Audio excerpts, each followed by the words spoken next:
ug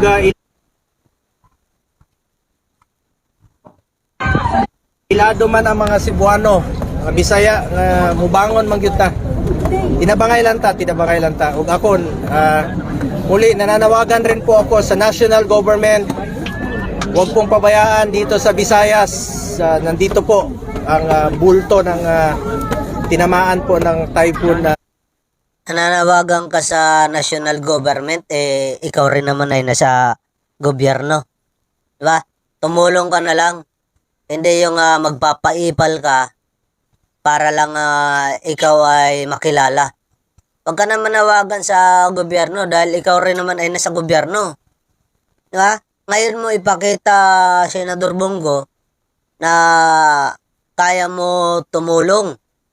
Hindi yung hindi mo naman kailangan manawagan sa gobyerno dahil alam na ng gobyerno ang kanilang gagawin. Kayo dapat ang ginigising dahil mga tulog kayo palagi. Di ba? Kayo dapat yung mga ginigising na mga sangkot sa flood control kung bakit nagkakaroon ng mga lahar, pagbaha at matinding mga pag-ulan dahil sa mga katulad ninyo na mga politiko na sangkot sa mga flood control na ito. Di ba? Itulong nyo na lang ang inyong mga yaman. Palibasa kasi kayo ay nakatira kayo sa mga alabang, di ba? Kaya hindi kayo nararanasan ng hindi kayo nakakaranas ng mga ganitong pagbaha. Latino. Nananawagan po ako sa lahat, sa DSWD, sa DOH, DPWH, DICT, DOE at sa lahat ng ahensya ng gobyerno po. Restoration of normalcy kagad ang kailangan. Sana makabalik na kagad sa normal na pamumuhay ang ating mga kababayan. Yun po ang aking panawagan sa national government. Nasa inyo po ang resources. Bilang senador, suporta mi sa national government o sa local government. Tinabangay lang ta. Amping mo ug ampo. Please pray for Cebu. Salamat kayo mga Bisaya. Salamat kayo. Palakpakan naman yung mga uto-uto. Ha? Inuuto lang kayo na Senador Bongo. Inuuto lang kayo ng mga DDS na yan. Diba? Para kunyari sila ang bida, kunyari sila ang sikat. Pero ang katotohanan dyan mga babayan, sila ang dahilan kung bakit dinaranas ninyo yung mga ganyang kalamidad. Kaya huwag kayong magpapauto dyan, mga kababayan, no? Sa bagay, sino ba naman ako para pakialaman ko ang inyong mga desisyon, di ba? Pero para sa akin, isipin nyo po kung bakit nagkaganyan kayo. Isipin nyo po kung bakit binaha kayo dahil nga sa mga panahon ni PRRD, hinayaan po niya yung mga mining na yan, di ba? Hinayaan po niya na magkaroon ng mga pagbubungkal para po sa sa kanilang pansariling interest. Di ba? Kasi kung matatanda natin mababayan, nung panahon ni DNR ba yun? Yung hindi nila inappoint na si Lopez. Gina Lopez ba yun? Hindi nila inappoint yun kasi yung si Gina Lopez, galit yun sa mga mining. Hindi niya inaaprobahan. Pero po mga kababayan, tinanggal po yun ni PRD. Hindi po yun nila pina-appoint. Kasi nga, wala silang kikitain palagay ko ang mga mining na yan mga kababayan, ay meron dyan mga porsyento mga politiko. Meron yan.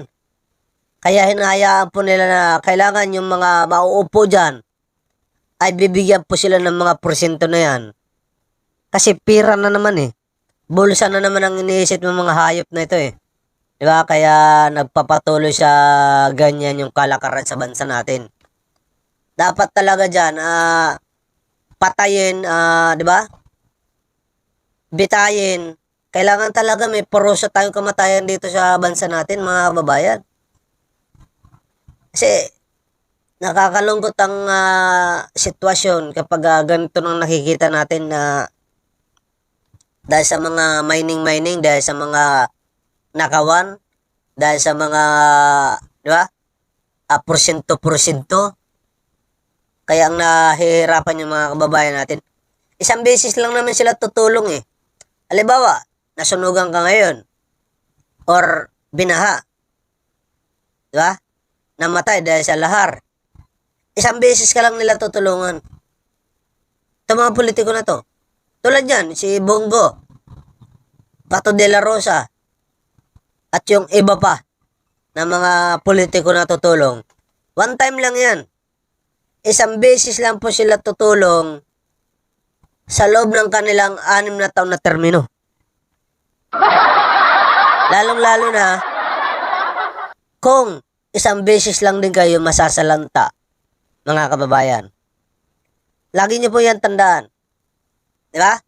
Magkano lang naman yan? Baka wala pa 1,000, wala pa 100,000 ang may tutulong nila sa inyo. Pero ang kanilang kinita po sa loob ng 6 na taon, mga kababayan. Di ba? Nakakalungkot lang talaga, mga kababayan, dahil sa mga inaabot natin na mga ganito. So, ito pa.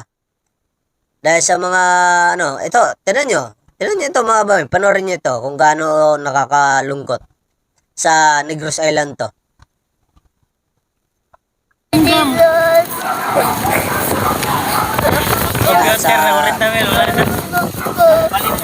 o. Ayan. Sa bubong po sila habang binabaha po sila sa Negros po ito. Computer na 40,000, wala na. Yan lang. Ilisan na yun na. Para makaulit ko si Tito Jesus. Si Tito Raul sa Jesus. Si Tita Pikinama sa hospital B. Na workman. Kung kuhan man natin, ako na po itong kuhan. Ako na itong Diba ba? Nakakalungkot, diba? Ng mga nangyayari sa kanila. Yung mga mahirap pong naapektuhan ng mga pagbaha dahil sa mga mining na yan. Dahil sa mga magnanakaw na yan, sa flood control. Diba? Ang mga mahirap po ang nakawawa sa atin. Sila po yung mga tumatakbo papuntang bubong.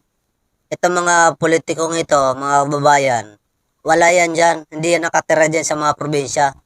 Nasa mga Ayala, Alabang yan. Nasa mga Forbes Park po yan. Yung mga politiko na yan, yung mga magnanakaw dyan sa inyo. Ako po, nasa magandang lugar yan na hindi inaabot ng mga baha. Kaya wala silang pakialam dyan sa inyo.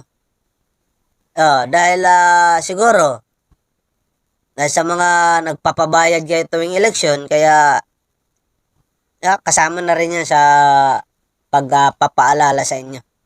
Kaya lang wala eh. Pag inabutan kayo ng 1,500, wala na, makakalimutan nyo na ang inyong dinanas.